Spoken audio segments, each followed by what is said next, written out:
Buenas tardes, este es el sexto programa del canal de RedLes, la red de Ascun que investiga sobre temas relacionados con la lectura, la escritura y la producción de conocimiento en la educación superior. Como lo hemos mencionado en los espacios anteriores, este es un proyecto que lanzamos en plena época de cuarentena. Primero porque quisimos compartir con nuestros colegas maestros de todos los niveles educativos nuestras reflexiones e indagaciones sobre educación, pedagogía, y lo que hemos venido indagando hace 13 años sobre la lectura y la escritura. Y segundo, porque estas nuevas formas de difusión que nos ha impuesto la situación nos retan a continuar con la labor educativa y el trabajo en red a través de los canales que nos ofrecen las tecnologías. En emisiones anteriores del canal hemos discutido temas referidos a neuropsicología y lectura, a TIC en educación. También entrevistamos a los autores del libro Aula Viva, que es una experiencia itinerante de educaciones populares. Y para los cuarto y quinto programas contamos con un grupo de docentes investigadores que también pertenecen a esta red y que realizaron 3 indagaciones sobre las pruebas Saber Pro. Esto para invitarlos a que también den un vistazo a los programas anteriores que hemos desarrollado.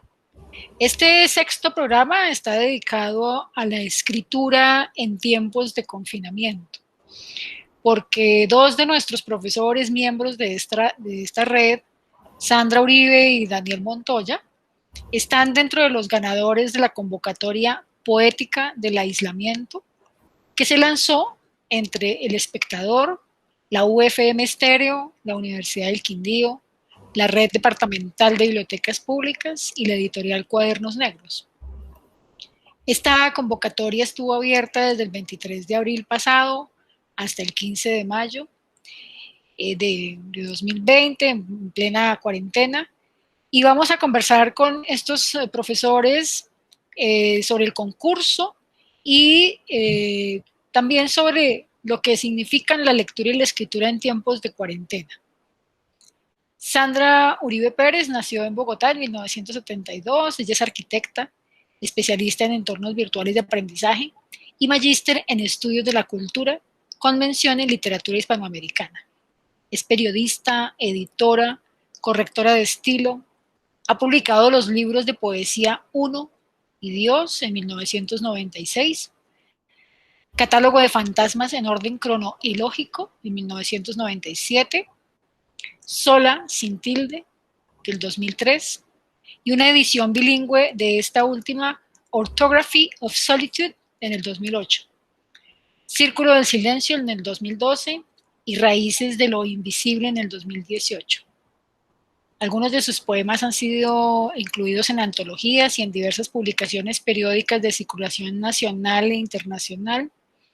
Ha sido premiada en diversos concursos literarios, tanto en Colombia como en el extranjero, y entre otros fue seleccionada en el primer Premio Internacional de Poesía Visual, Juan Carlos Seguillor, en Bilbao, en España, en el 2012. Sus poemas han sido traducidos al inglés, al italiano, al francés, al portugués y al estonio. Poco sabemos del estonio, yo sé muy poco del estonio. Y actualmente se desempeña como docente de la Universidad Colegio Mayor de Cundinamarca. Bienvenida, Sandra, a este espacio. Daniel, por su parte, quien nos acompañó ya en el primer programa de la red, es licenciado en lengua castellana de la Universidad del Tolima y máster en neuropsicología y educación de la Universidad de La Rioja, España. Pertenece también a la Red Nacional de Escritura Creativa Relata Literatura. Ha participado y ha sido ganador y finalista en varios concursos de cuento y poesía en España. Ha publicado en diferentes antologías de cuento y poesía. Con la Universidad del Tolima, con la que trabaja, en el 2013 y 2016, respectivamente, publicó los libros Ratones de fin de siglo y Las dos puertas. El libro de los errores lo publicó con la editorial Mirto Joven en España en el 2018. Políptico del aire y manual de paternidad, del cual leímos en el programa inicial un poema bastante sugerente. Con la Universidad de Ibagué, que lo publicó entre 2018 y 2019, y el libro La soledad de las hormigas, que lo publicó en España en 2019. Bueno, Sandra y Daniel, después de leer todo ese recorrido y todo lo que ustedes han hecho en literatura, pues no es de sorprender que hayan quedado también ganadores en este concurso. La convocatoria de Poética del Aislamiento sugirió, abro comillas, escribe una página en prosa sobre las vivencias de aislamiento para que la palabra sea testimonio y memoria de estos días que han cambiado nuestra manera de estar juntos. Pero sabemos que no es esta la primera ni la única situación de pandemia y confinamiento por la que ha pasado la humanidad. Quiero preguntar, y me pregunto también pues, de manera general, ¿por qué llama tanto la atención esta situación y por qué convoca a que se mire de manera tan especial a través de la escritura? ¿Qué hay con ella? Que creamos que merece unas líneas tan especiales en la literatura. Bueno, querida Blanca, en primer lugar, muchas gracias por la invitación a este programa. Es un gusto estar compartiendo con ustedes. Y bueno, con respecto a tu pregunta, pues puedo decirte que el tema de las epidemias siempre ha llamado la atención de los escritores, desde Sófocles, por ejemplo, con Edipo Rey, donde cuenta un poco sobre la peste que sufrió Atenas. También está Boccaccio con el Decamerón, en que se describe la peste de Florencia. Están Daniel Defoe con el Diario del Año de la Peste, Albert Camus y Edgar Allan Poe con La Máscara de la Muerte Roja, y hasta nuestro Nobel García Márquez en El amor en los tiempos del cólera, ¿no? Entonces es un tema que ha sido abordado desde diferentes perspectivas. Por ejemplo, entre lo que mencioné, pues están la tragedia, el periodismo, el amor, el terror, ¿no? Entonces, pues en nuestro caso particular, pienso que ese interés se debe a la ruptura que ha significado en las vidas de todos, también a los cambios drásticos que ha generado en la manera de encarar el mundo y hasta de respirar, ¿no? En todo caso, pues nosotros somos privilegiados también de poder socializar con los demás a través de las pantallas, pues hemos vivido este aislamiento, pero de un modo diferente a lo que ocurrió pues en otros momentos de la historia, ¿no? Entonces, digamos, creo que toda ruptura, todo momento extraño merece ser visto al trasluz de las palabras y por eso creo que es susceptible de convertirse en literatura. Muy ¿Sí? bien. Daniel, ¿tú cómo ves esta necesidad, si se quiere, de llamar a través de una convocatoria, por ejemplo, pública, a que la gente escriba sobre la situación? Profesora Blanca, bueno, primero que todo, igual saludarla, muchísimas gracias por la invitación, muy contento de estar participando con ustedes. Bueno, cuando uno empieza a caminar por los senderos de la literatura, en ese proceso de enseñanza, hay algo que a uno eh, le fijan bastante en ese proceso, y es que los temas, generalmente los temas van a ser siempre los mismos, ¿no? En literatura, el amor, el odio, la venganza, el sufrimiento, ¿sí? La muerte, siempre hay unos temas que son muy recurrentes. No escapan las pestes, como lo acaba de decir la profe Sandra muy acertadamente. Digamos que esos hechos sociales también están presentes. Entonces, no son tantos los hechos ni los temas, sino que la fuerza recae sobre todo en los individuos que la viven, ¿sí? Digamos que eso es lo que llama la atención en la literatura. Los temas van a ser siempre los mismos. Los individuos van a ser distintos, la manera en que lo van a asumir tal vez va a ser distinto, y la manera en que se escriban esos temas también es lo que va a hacer la distinción, ¿sí? Eh, Ahora, ¿por qué para nosotros es tan importante o llamativo este tema en este momento? Porque nosotros somos los que lo estamos viviendo, ¿sí? Y es algo que vamos a recordar bastante, se va a quedar en nuestra memoria. Y acá cito a una doctora en psicología de Dinamarca que se llama Dork Bertsen. Ella trabaja en un centro de investigación de la memoria y dice algo muy interesante, y es que nosotros los seres humanos lo que mejor recordamos son las vivencias que tenemos a cabo en la adolescencia, entre los 2 y los 20 años más o menos. Dice ella que son las vivencias que mejor recordamos. ¿Por qué? Porque son las vivencias, se viven con intensidad, las vivencias más fuertes, más intensas, y además es lo nuevo, ¿sí? Es lo nuevo. Entonces está el amor, el erotismo, el sexo, comienza a aparecer una cantidad de temas, ese despegarse de los padres. Entonces, como todo eso es nuevo, y además se vive con mucha intensidad, por eso se recuerda tanto, ¿sí? Y se recuerda pues con esa misma energía. La pandemia en estos momentos para nosotros es similar, ¿sí? Entonces, es algo nuevo. No, sabíamos que había sucedido en otros momentos, pero para nosotros, para los habitantes del 2020 es nueva, entonces por eso para nosotros es tan fuerte esa experiencia. Sí, muy bien. Sé que llegaron 150 obras y obvio ustedes están dentro de los finalistas y ganadores. Yo alcancé a leer los que ofrece la página del Espectador, pero está anunciado un libro electrónico con todos los relatos. ¿Ustedes tuvieron la posibilidad de leer a otros participantes? ¿Cuáles son esos temas que aparecen allí? Aunque ya Daniel nos da unas pistas de lo que puede aparecer en estos momentos y qué es lo que obliga a hacer la soledad y el confinamiento. Pero, ¿qué es lo que le permite a ustedes decir, bueno, creo que mis contemporáneos están escribiendo sobre? ¿Qué cosas son las que la gente escogió allí para escribir, Sandra?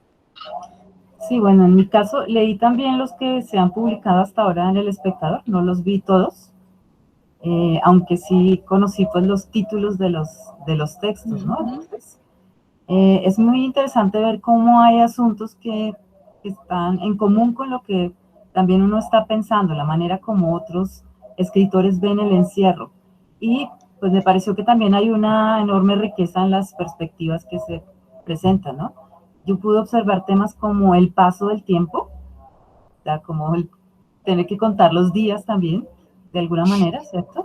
En mi caso llevo 156 días encerrada, de los cuales he salido apenas 4 al banco y al médico nomás, ¿sí? Hay otros temas como la nostalgia, la soledad. Esa soledad pues marca también de alguna manera el derrumbe de la vida de algunas personas. Se muestran también los cambios en las costumbres, en los hábitos de la gente. También está la presencia del miedo, de la música y del arte, de cómo se modifica esa visión del mundo y de la interacción con los otros, y pues lo que está afuera y lo que está dentro también, ¿no? Entonces hay una tensión como muy marcada entre el miedo y la esperanza. Entonces, pues a los que no los han leído de pronto, los invito a que se pasen por esas páginas que están allí. Se pueden rastrear en internet buscando La poética del aislamiento ya tiene ganadores, por si acaso no los han visto. Ah, muy bien. Sí. Muchas gracias. Gracias. Daniel, ¿cómo ves tú esos relatos y esa escritura y esos temas que aparecen por allí? Sí, como dice la profesora Sandra, los temas tienen que ver con la irrupción de las nuevas cotidianidades en nuestra vida. Tiene que ver también con las diferentes maneras de asimilar la pandemia, pero también las diferentes maneras de vivirla. Eso me llamó mucho la atención, porque pues no todos vivimos la pandemia de la misma manera. Hay personas, por lo menos hay un texto, no recuerdo ahorita el nombre, pero hay un texto de una autora y en el cual ella dice que está viviendo la pandemia sin ninguna preocupación porque tiene su casa, tiene su alimento, es decir, no tiene ninguna preocupación. Y digamos que desde ahí centra su relato. Y hay otros que lo centran desde un punto de vista mucho más vulnerable. ¿Sí? Eso me llama mucho la atención. Me gustó mucho un texto que leí también de los escritos sobre la etimología de la palabra pandemia. Ese en particular me gustó porque según el rastreo que hace el autor, pandemia viene de una etimología griega que es sobre o por un pueblo o un distrito, ¿no? Por encima.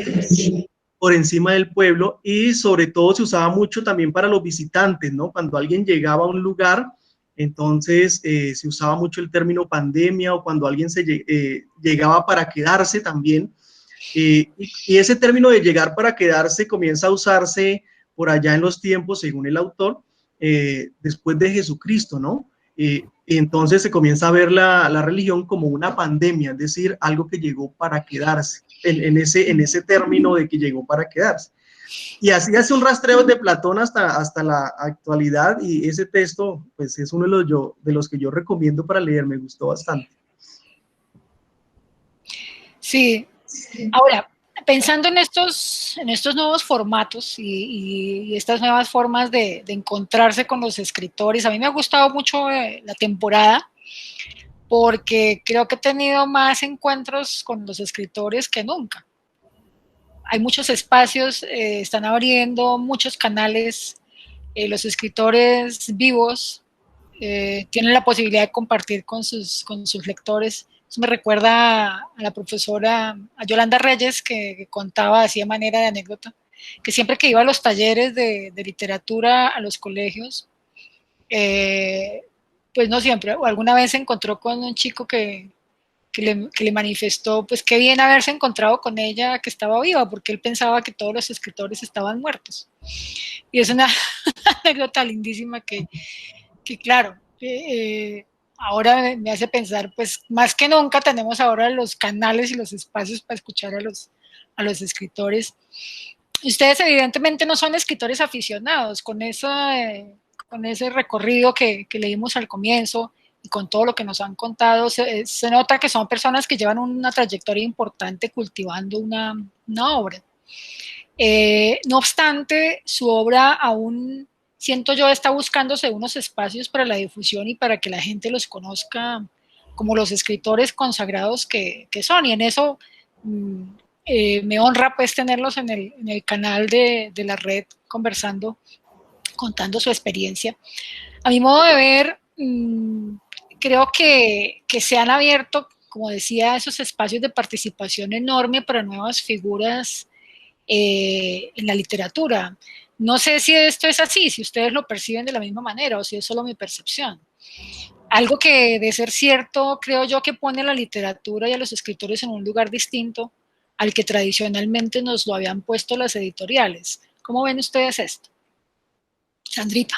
Y bueno, yo creo que justo con el tema de la pandemia hay una explosión grandísima de pantallas, y los espacios virtuales pues se han multiplicado y dan como la posibilidad de participación y de visibilización, perdón, de nuevas voces que estaban detrás del telón, ¿no? Entonces, como muchos festivales, muchos encuentros literarios por las redes, tanto que uno abre Facebook y se encuentra todo el tiempo con transmisiones en vivo, ¿no? Entonces, eso es interesante porque pues comienza uno a ver también esas otras voces que estaban allí ocultas, y pues es interesante.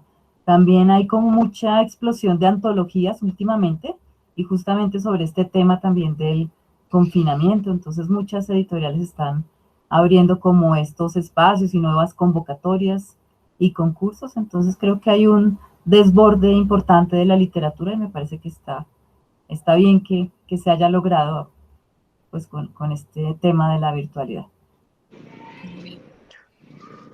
Sí, estamos de acuerdo, profesora Blanca y Sandra. A mí me pasa lo mismo, he aprovechado una cantidad de espacios para estar pendiente de festivales. Por lo menos a mí me alegra mucho lo que está haciendo el Festival de Poesía Medellín, ¿sí? Por nombrar algunos, usando las pantallas, divulgando, me parece a mí buenísimo. Y claro, antes era muy difícil porque pues Colombia sigue siendo un país todavía bastante centralista. Entonces, muchas de las cosas se realizan en Bogotá, aunque se han abierto espacios también en lo que es Cali, en lo que es Medellín. Sin embargo, como muchos de estos eventos son presenciales, pues uno se pierde muchísimos eventos. Pero en este momento yo me siento privilegiado en poder estar siguiendo una cantidad de eventos a nivel nacional. A mí me parece eso buenísimo y lo que dice Blanca me parece interesante, ¿no? Poder estar ahí uno con los escritores, oír, saber qué piensan, saber lo que sienten sobre las circunstancias, eso me parece a mí bellísimo. Sí, pues hay una especie de democratización ahí interesante que abre canales para los conocidos y para los desconocidos también. Y a mí me ha sorprendido, en verdad, descubrir la obra de ustedes dos. Con Daniel, para el primer programa, ya había leído 2 antologías.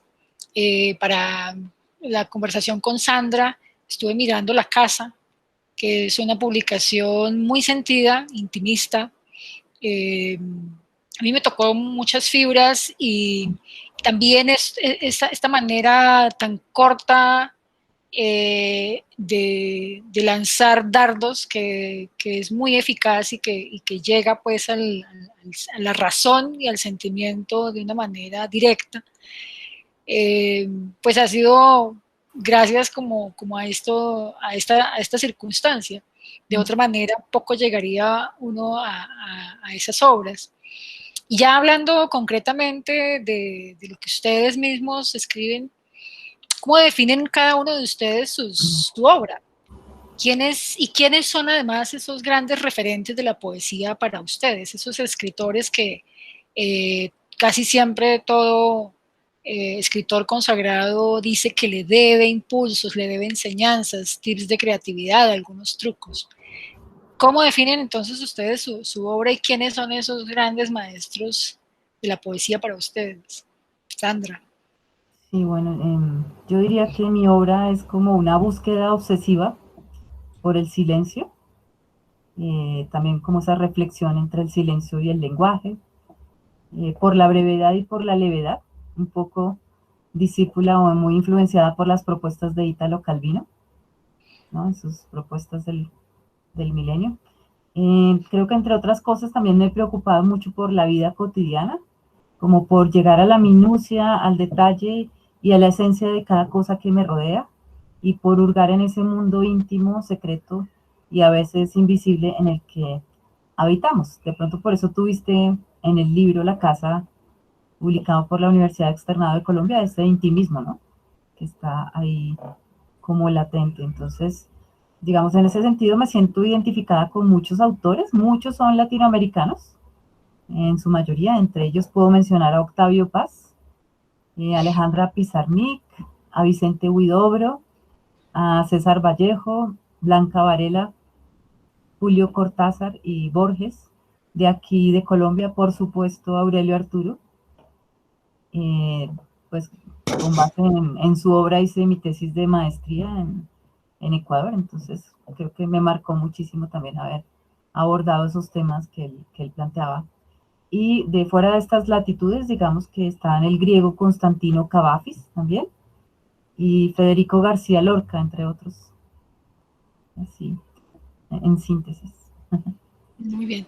Sí, yo en esa manera muy cortita de ciertos escritos evoqué evidentemente a Alejandra Pizarnik, pero quería que lo dijeras tú misma, porque a veces es una sobreinterpretación lo que uno hace también, ¿no? Lee con los deseos también. Y entonces lo ubica donde quiere. Bueno, es una posibilidad. Pero sí, claro, y Cavafis, por supuesto, que se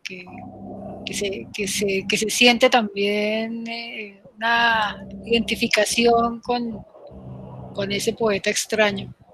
Y Daniel, ¿cómo es en tu caso? Bueno, en mi caso, bueno, ¿de dónde viene como esa línea literaria? Yo siempre lo he dicho que es por parte de mi abuela Teodosia, abuela materna. Ya me contaba muchas historias de manera oral. Ella era una persona que no sabía leer ni escribir. Entonces, para mí, poniéndolo en términos dramáticos, yo suelo decir que lo que uno es a veces es el mejor homenaje que uno le puede dar a las personas que lo aman a uno. Entonces, creo que lo que yo hago en el fondo siendo dramático, como digo, en el fondo es un homenaje a mi abuela, ¿no? Es decir, un nieto al que le gusta leer y escribir, lo hace porque su abuela no sabía leer y escribir, ¿sí? Poniéndonos dramáticos.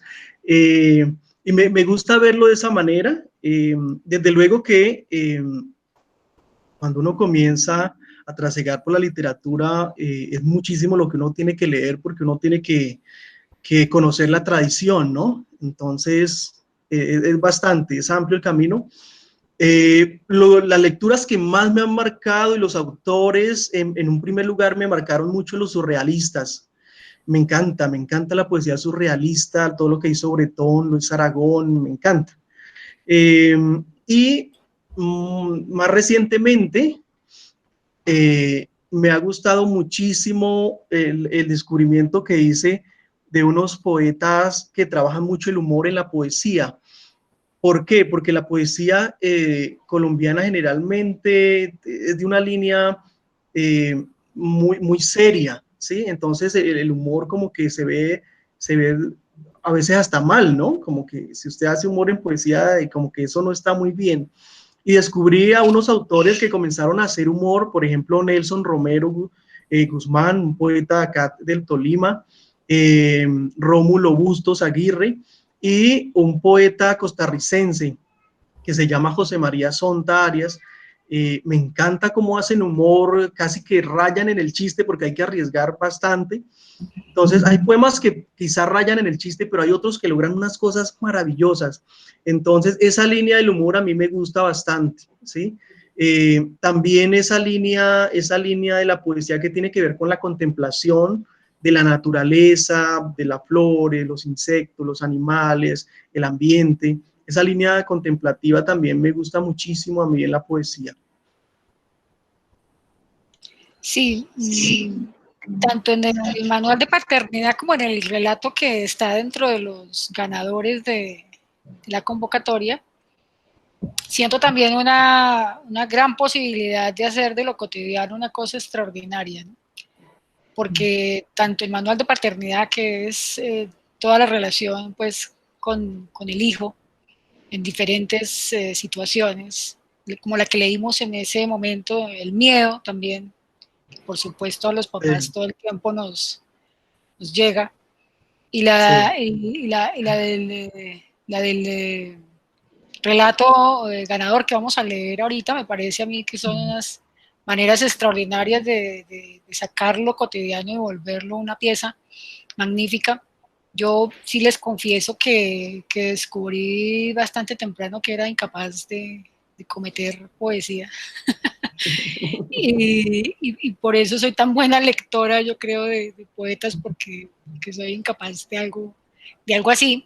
Y por supuesto que me sorprende gratamente siempre conversar con los poetas y saber qué es lo que circula por ahí en esas cabezas y en esa sangre para ver la vida de la manera como la ven y como la expresan, ¿no? Por último, quisiera que cada uno leyese el texto, la página que convocó el concurso, y que nos cuenten enseguida como en qué redes, en qué páginas, en qué enlaces las personas que nos escuchan pueden encontrar más de su obra. Entonces te damos la palabra, Sandra, para escuchar tu texto. Bueno, muchas gracias. Bueno, mi texto se llama Numeral Quedarme en casa, una poética del aislamiento. Es una página. Dice lo siguiente: puerta y pulmones cerrados a los monstruos del exterior. Aire que entra pero no sale. Música que se cuela por las rendijas. Silencio, silencio, silencio. Los pasos, confinados en 48 metros cuadrados, conducen al mismo sitio, adentro. Las palabras tampoco quieren salir. Se atascan entre la garganta y el paladar. Debo teclear la soledad y a pesar de las circunstancias, esta me es esquiva. La puerta se transforma en ventanas innumerables. Una es la que me permite robar un poco de sol cada mañana para que el calcio se fije en mí. Otra la que me deja acercarme a mi hijo y a mi familia tras la pantalla. Una más, la ventana de los domingos para hablar con los amigos de los libros y las películas que nos han sorprendido en los últimos días. La cita médica remota para analizar los últimos dolores y el resultado de los exámenes. O la ventana diaria por la que me comunico con mis estudiantes para enseñarles a escribir y a investigar. También está la ventana de la realidad real, escrito como numeral realidad real, que permite que un gato del vecindario se cuele y deje sus huellas por toda la casa. Y aquella que me obliga a diligenciar informes, informes, informes. Si bien la vida se reduce a un espacio mínimo y compacto, a una rutina de trabajo que se duplica, al paisaje del desorden cotidiano y a un insomnio extraño, todo es apacible. No me dejo contagiar por el pánico de las cifras que aparecen a mis espaldas. Sé que la muerte se ha tomado las calles. Sé que algunos amigos han caído. Sé que en medio de todo también se revela el dolor de la pérdida. Pero yo intento aislarme del monopolio de la muerte. Me dejo a merced de las palabras, de su esencia y su poesía, de las páginas e historias que abren postigos a otras dimensiones, de las imágenes que revelan ciudades oscuras y desconocidas por las que transito con placer, dejando que los sucesos me tomen por sorpresa, mientras comienzo a sospechar que las ciudades verdaderas, entre comillas, ya no existen. A mi lado, mientras todo esto ocurre en escenarios que quisiera dibujar y construir por mi propia mano, la vida sigue. El verde se despierta y hasta permite que me alimente de él. El único contacto con la vida de afuera son los encargos, insumos de aseo, mercado orgánico, chocolates, que llegan a domicilio y que deben ser pasados por el filtro del alcohol y la desinfección, dado que todo lo que entra podría estar contaminado. Me he vuelto experta en tomar distancia, mucho mejor que en las izadas de bandera del colegio, a pesar de los besos y abrazos que recibo, en no dejarme contagiar, aunque no sé muy bien de qué, en no acercarme a la orilla del miedo y en, numeral, quedarme en casa. Sé que algo en mí ha cambiado. Llego a la conclusión de siempre. Deberían prohibir la realidad. Y espero no tener que volver a salir nunca más. Pues ese es el texto, la página que quedó allí como ganadora. Tú me preguntabas, dime. Pregunta, ¿sí? Sí, no, ¿en qué redes o en qué páginas podían encontrar? ¿Ibas a decir eso también?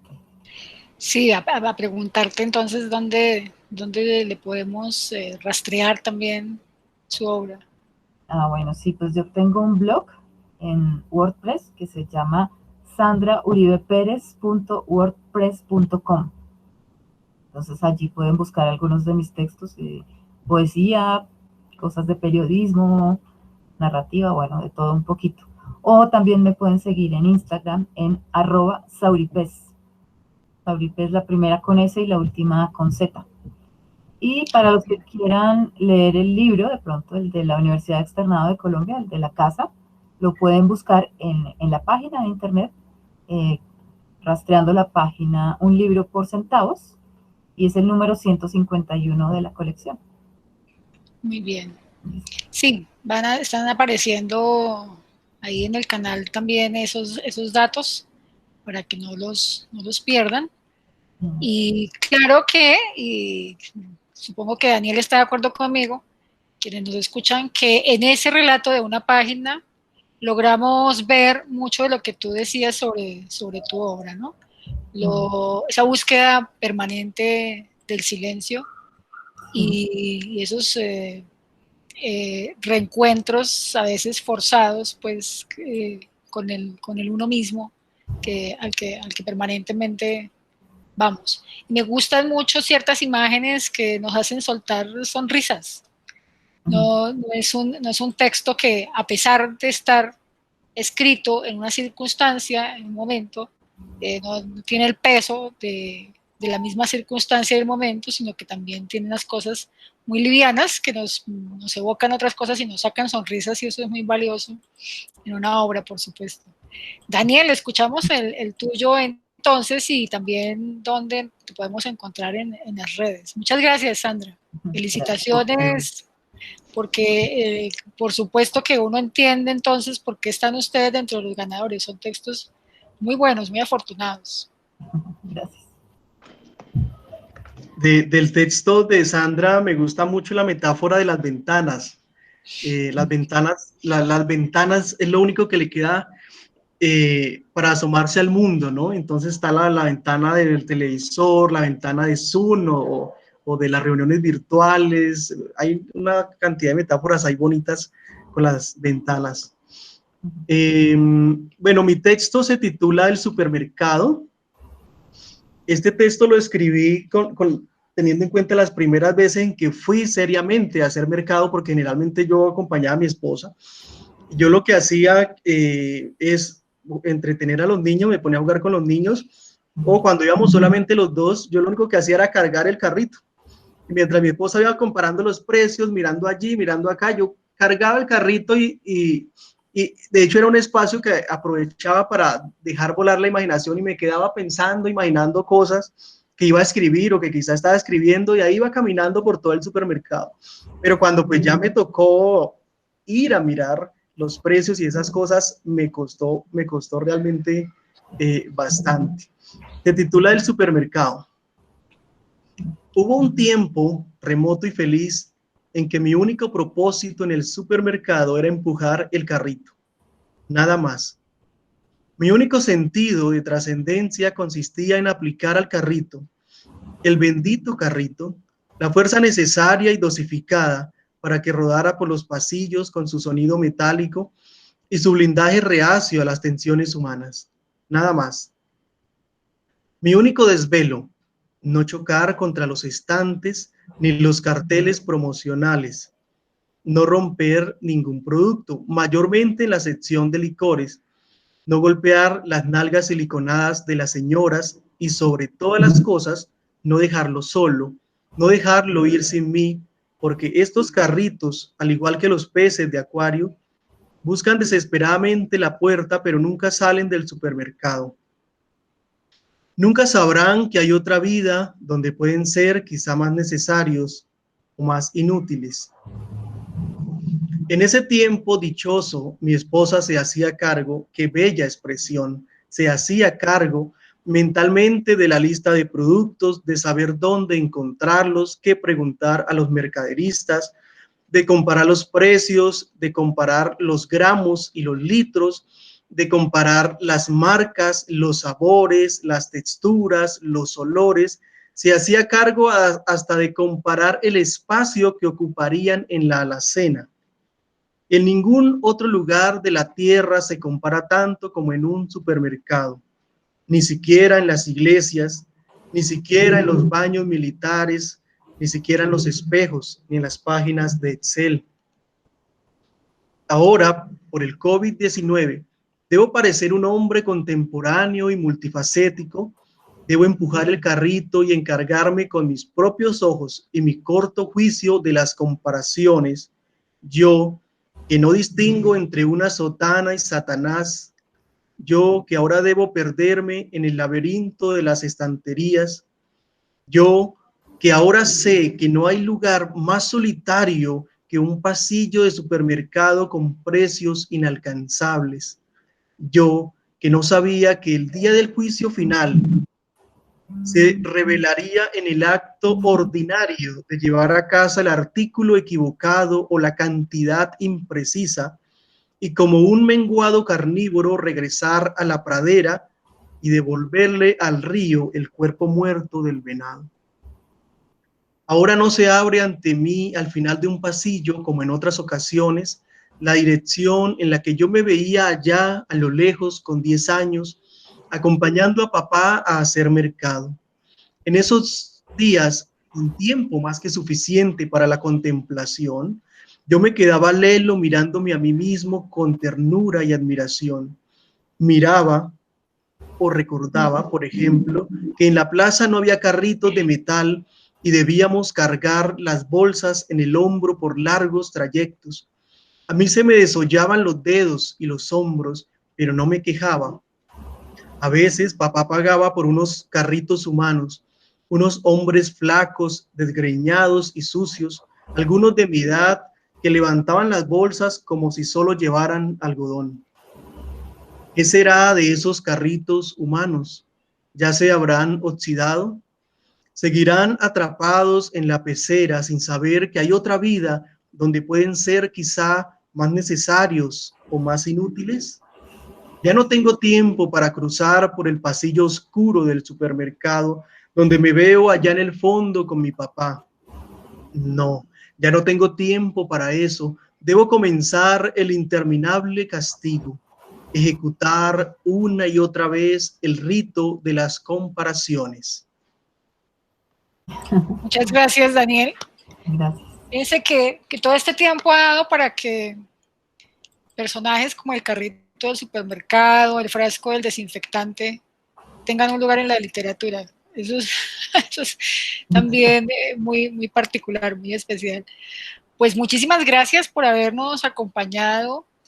Felicitaciones nuevamente por estar en esa selección, que no es fácil después de estar dentro de 150, que uno esté dentro de los ganadores, significa mucho. Esperamos que quienes nos están oyendo vayan a su obra más amplia, los conozcan a profundidad, porque son obras realmente valiosas, distintas también a lo que se puede encontrar. Yo creo que hay una profundidad significativa en lo que ustedes están produciendo y este espacio, pues que si queríamos compartirlo, mostrando también la riqueza y la grandeza de nuestros maestros en nuestra red también. Gracias por compartirnos esas lecturas y pues a nuestra audiencia, que es cada vez más amplia, la invitamos a seguir revisando nuestro canal de YouTube, a escribirnos al correo redles@ascom.org.co o a redes@ascom.org.co, buscarnos en la página de internet, en la página de Ascom también, en el menú donde dice redes, ahí nos encuentran como la red de lectura y escritura en educación superior. También están otras redes de Ascom allí para que las conozcan. Y en Facebook y en Instagram como Redles. Tal como lo hemos hecho en los programas anteriores, los queremos invitar al 6º Encuentro Internacional y al 7º Nacional de la Red de Lectura y Escritura en Educación Superior, que esta vez la vamos a desarrollar en modalidad virtual, exactamente dentro de un año, durante los días 19, 20 y 21 de agosto de 2021. La hemos titulado Encuentros y desencuentros en las investigaciones sobre lectura y escritura, precisamente porque ya en los 13 años en que hemos indagado sobre estos temas, hemos encontrado que hay unas líneas que se dirigen hacia ciertos lugares, pero que hay otras también que son naturales en la lectura y la escritura, que van por otros caminos, pero que precisamente donde encontramos esos puntos de convergencia hacemos que la lectura y la escritura en la universidad sean mucho más valiosas. Nos interesa, tal como en estas conversaciones, saber qué aportan los diferentes campos del saber a la comprensión de los procesos de lectura y escritura en los entornos educativos, político y sociocultural. Este encuentro no va dirigido solamente a los académicos, por supuesto que está abierto al público en general, porque consideramos que es esencial hoy por hoy hacer accesible la ciencia y lo que se investiga para todo el mundo. Y les adelanto cuáles son los ejes sobre los que se va a desarrollar este encuentro. Primero, los aportes multidisciplinares a la lectura y a la escritura. ¿Qué nos pueden decir la antropología, la ingeniería, la medicina, la psicología, la psicopedagogía, la sociología sobre la lectura y la escritura? Para que abramos el campo de discusión desde la lingüística. Prácticas de lectura y escritura en la era digital, la lectura y la escritura para las nuevas ciudadanías, literacidad académica, aprendizaje y divulgación de saberes, y por supuesto, una en la que sus obras seguramente, y ustedes estarán muy bienvenidos como conferencistas, que es creatividad, lectura y escritura. Hay espacios de conferencia, conversatorio, mesas de discusión, paneles, talleres, presentaciones de póster y presentaciones de libros, por supuesto. Les abriremos un espacio también para que ustedes, Daniel y Sandra, tengan sus obras ahí permanentemente expuestas. Un saludo entonces y hasta el próximo espacio que será en unos 15 días, más o menos. Muchas gracias.